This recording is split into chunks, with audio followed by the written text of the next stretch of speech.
السلام عليكم ورحمة الله وبركاته. إن دروان في عنا الحمد لله والسلام يا خير بركة كورجينيا. حالتنا مركان كاغا ورمو doorashada waa arkaysay muddada lagu daray maadaama culays fara badan la saaray oo beesha caalamku iigad iyo UN-ka iyo maaragtay AMISOM intuu maadaama ay leeyahay nimanka qaylqayliyaya bal si loo soo afjaro wax ugu dara 3 maalmood baa maaragtay loogu daray wax badan oo kale looguma darin 3 maalmood inay isku soo diiwaan galiyaan haddii ay hadeen niman musharaxiin yihiin marka jawaabtoodu waxay noqotay guddigana ma aqoonsanin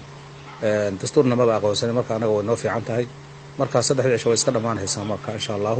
waa bari iyo bari dambe ka dambeeya wixii ka dambeeya doorashadii waa dhacaysa anaga maanta waxaan noo yimid waqti heer sare oo Kenya ah wasiirka arrimaha dibadda ee Kenya kii sirdoonka iyo kii taliyaha ciidamada saddexdaas wafdi hogaaminayaan baa saaka subaxba noo yimid madaxweynaha la quraadeen waxaa yidhaheen waxaan u nimid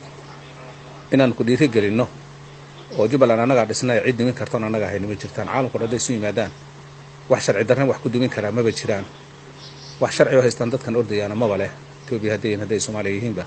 ciidana marka aan wadanka ku soo dagaalamayno qabanayna ciidana garab nooguma dhaqaalaana nooguma siinaynin marka waxba ha baqina weeyaan doorashadiina qabsada Itoobiya anaga la hadlayna waxa ay Jubbaland ka rabto waxa kale oo yiraahdeen haday xitaa dagaal istaagto difaac horeeya anaga galayna waxa kale oo wasiirka arrimaha dibadda uu yiri waxa weyn anagu waxyaabaha noo muhiimka ah waxa weey sida aan maartay doorashadina beesha caalamka uga gadi lahayn inay xaq tahay oo doorasho cadaalad ay tahay taas aan loo weyn laakiin kuwa iska hadlayay waxba macna badan ma leh waxaan ka baqin inay markaasi weyn naga laabteen marka adeer way fiicantahay 3 cisho lagu daray markaan ku sheego nimankaasina asaasi noo yimideen geesinimadana wayna siiyeen kuwana wax macna badan oo leeyihiin male digniina waa la siiyo magaalada waxa hal qof kuma dili kartaan hore baan kugu sheegay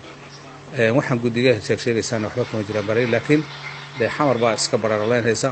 maxaydiina insha Allah waxaan isku dayaa inaan la markiisa bari ku soo raadiyo insha Allah waan ku salaamayaa khayr waa ku rajeynaa wassalaamu alaykum wa rahmatullahi wa barakatuh